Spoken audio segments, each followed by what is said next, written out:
Diddy got rid of almost everybody, but he let DaBaby stay behind with him and his close friends.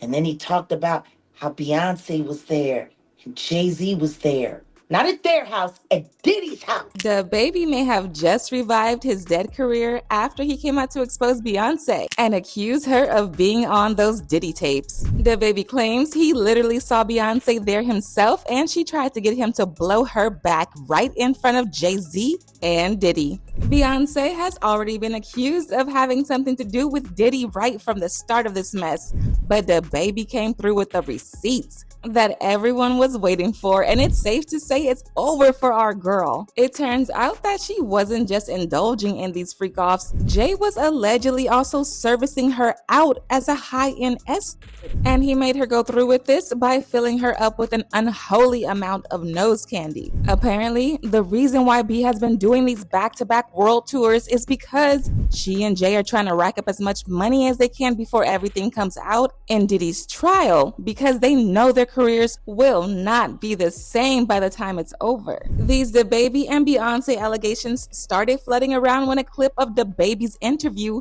on Club Shay Shay started trending. In the interview, he spilled some major tea about the time Diddy invited him for a private meeting in his house, and he ended up meeting Beyonce and Jay Z there as well. He said the link up was supposed to be a secret meeting, but once he got there, Diddy kicked everyone out, leaving only them in the room. And as soon as it was just the four of them, Beyonce started to loosen up and approach him. He said Beyonce walked up to him to introduce herself, almost as if she was trying to flirt her way into something more than just a conversation. According to DaBaby, Diddy also started to get a little touchy and even put his hands around his neck. He didn't go into much detail about what happened after that, but people added one and two together and got the memo very fast. Beyonce, I was at a party at Diddy crib in LA. This was the beginning of 2020. You know what I mean? Diddy had put everybody else out the crib. Like the influx of people, he had put him out, but he had took a liking to me in particular around the time, man. It was really, you know what I mean, like putting his arm around me. Right. So he had put majority of the people out, but he allowed me to stay in there. Mm-hmm. Me and maybe about 15 others. Right. Jay Z and Beyonce being, two of the other 15 people in the room. So that'll just put into perspective of the type of company I was in right at the moment, And she came over and introduced herself to me like as if she had to. Right. Beyonce, cut it out. But I'm a big fan of your work, you know what I'm saying? Whoop the whoop, and that was just dope. That was dope as hell to me, man. That was dope. This sent the internet into a frenzy and had a lot of people giving Beyonce the side eye. One person said, "Oh, she came over and introduced herself to you. The Beyonce introduced herself to you. Ooh, we wake it up." Another person said, "You let that man put his arm around you, DaBaby. Of course he took a liking to you. It wasn't even about your music. It was in other ways. And of course, Beyonce did. She weirded herself and Jay Z weirded her. Everybody who went to Diddy parties is guilty." As if all this wasn't messy enough, Jaguar Wright brought it up again in a recent interview, and she confirmed that the private meeting was in fact a freak-off. She brought this up while going off on Shannon Sharpe for messing with underage girls even when they were young enough to be his grandkids. She said the reason DaBaby held back from saying it was a freak-off was because Shannon had been working closely with Jay Z and Beyonce to secure his NFL deal, and the last thing he was gonna do was let someone come on his show and defame them. Even if DaBaby had revealed everything, Jaguar claims Shannon would have most likely edited that part out to protect B and J because of his loyalty to them. What he is a broke down Mandingo fighter still working on behalf of the NFL. That's what he is. Period. You want to know what else I also find funny? That he did that interview with the DaBaby person who sat there and told him about when he met Beyonce. Y'all remember that? That happened on Shay Shay. And he talked about how he was at the Diddy party at Diddy's house.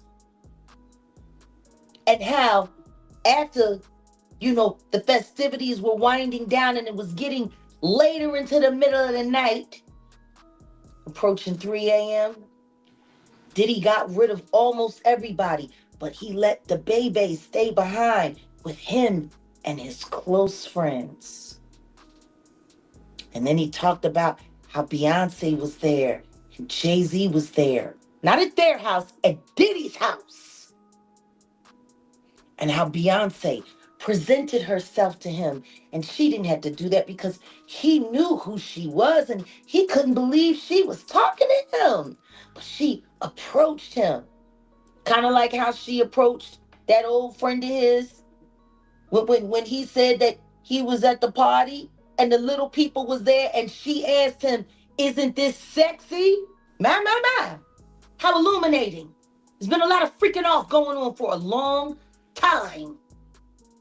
Why does everybody keep... Let me tell you this. Beyonce, Giselle Knowles Carter.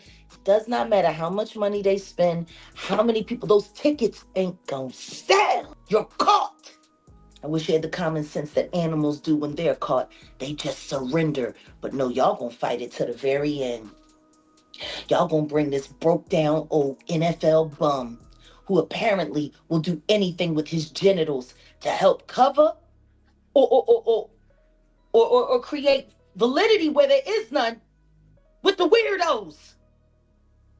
With his little orange purse. Screwing people's kids. Screwing kids young enough to be his grandchildren. Shame on you. You a dirty old man. Period. This entire thing got a lot of folks thinking, and they quickly started to piece things together. And some people even speculated that Jay was servicing B out to Diddy for these freak-offs. These rumors went even more viral when people brought up those allegations that B's alleged ex-bodyguard, Uncle Ron, made shortly before he died about Jay keeping B hooked on substances in order to control her. But I'll say, man, yeah, Beyonce's on the books.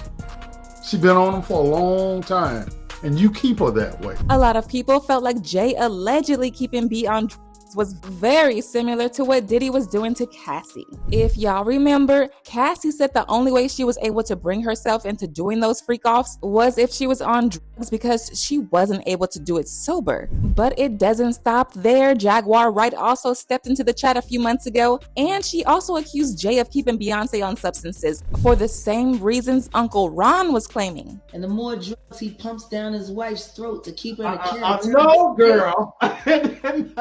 Not my beautiful Beyonce 5. I tell you this right now, y'all talking about free Britney. Y'all need to be doing a campaign that say free Beyonce. The Beyonce is free. She is a prisoner in a gilded cage. And then there was this viral video of Beyonce looking zoned out at a basketball game with Jay. She could barely keep her eyes open and kept slowly swinging her head side to side to stay awake. Her PR team at the time tried to get ahead of the situation by claiming she was just tired from her rehearsals, but no one was buying it. Shortly after this, Beyonce's assistant told Media Takeout that Jay was putting his hands on Beyonce. The assistant said, "Seems that for a while he's had a problem with keeping his hands to himself. Now, I've never seen him just flat out strike B, but too many times have I seen him shove and push her. At first, I thought it was just a little horseplay thing between the two, but once I saw how embarrassed B was to be manhandled in front of me and Saint-Tropez, I realized it was no joke.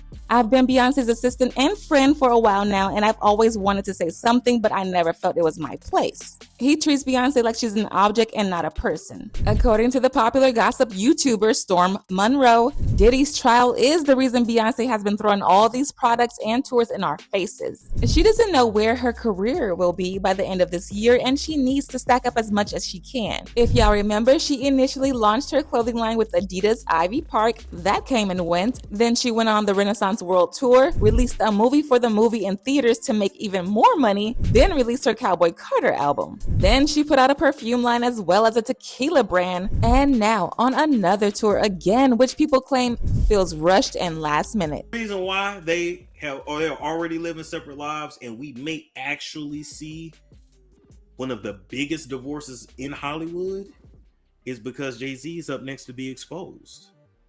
And it's only so much of these stories that Jay Z can, he can pay off or he can block. he won't be able to stop this. And she knows it, and he knows it too. As far as who's gonna be the breakout victim / story, I don't know. Yeah, I might have to ask Jason Lee. I don't know. But I'm just letting you know that once that comes out and Jay Z is exposed for his nefarious past, you're gonna see Beyonce divorce him. Okay, and she may or may not do an interview, but you're gonna their publicist is gonna release something. She's gonna say, oh, the Carters have been separated for some time, they built this beautiful life, blah blah blah blah blah blah blah blah. Now, before all this happens, we may get another tour, we may get another album out of both of them. I don't know, because at the end of the day, they about their money first. They're gonna do what's best for business first. As far as Beyonce is concerned, do she love him? I mean, he's really all that she knows. A source allegedly close to her actually also came out and confirmed everything. In a blind item that read, industry insiders have been whispering about this for a while. If you're wondering why her bodyguard chased after her at that big award show recently, it's because Stinger has threatened to flee the country multiple times. She's done with the control, the pressure, and the handlers who make every decision for her. They're afraid she'll leave without notice, and they're right to be. Singer suffers from depression and has S thoughts. Her team sees her as a danger to herself, but what they're really afraid of is losing their cash cow. They've kept her under control for years, but they won't be able to much longer. She's on the verge of rebelling. She's fed up with her mother's control. She's tired of her husband's influence. Child, it's unclear just how far deep Jay Z has dragged Beyonce into this mess, but it's also about to get exposed, and no amount of fame or power is going to be enough to stop them, especially when Diddy's trial starts. One person said, you can't be in Diddy's circle for 30 years and not know or not be a part of it, because we know Diddy's rules were if you hang out, you participate, or you are not hanging out. Another person said, B parents sold her to Jay Z, and then Jay Z sold her to the industry. Freddie P from the band confirmed the infamous cheesecake walk they did. Diddy didn't want it and told someone to take it to B. Why would B be with Diddy? But now I want to know your thoughts. What do you think about Beyonce allegedly getting her back blown by Diddy in his house? And do you think she's really on those tapes? Let me know your thoughts in the comment section below, and don't forget to click here to watch this other messy video.